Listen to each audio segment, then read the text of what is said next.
நாட்டில் கட்சிகளுக்கு பஞ்சமில்லை. தற்போது புதிதாக 2 கட்சிகள் முளைத்துள்ளன. ஒன்று கரப்பான்பூச்சி ஜனதா கட்சி, மற்றொன்று தேசிய ஒட்டுண்ணி முன்னணி. வினோதமாக இருக்கிறதா? இவை உண்மையான அரசியல் கட்சிகள் இல்லை.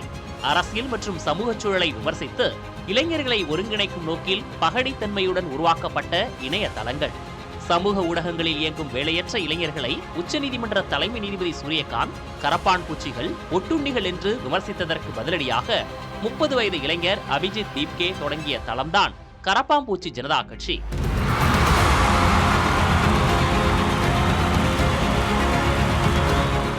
இவர் 2020 முதல் 2023 வரை ஆம் ஆத்மி கட்சியின் சமூக ஊடக குழுவில் தன்னார்வலராக பணியாற்றியவர். வெறும் 4 நாட்களில் இவ்வியக்கம் இன்ஸ்டாகிராமில் 33 லட்சம் பின்தொடர்பாளர்களையும் 2 லட்சம் பதிவு செய்த உறுப்பினர்களையும் பெற்று ஒரு அலையை உருவாக்கியுள்ளது.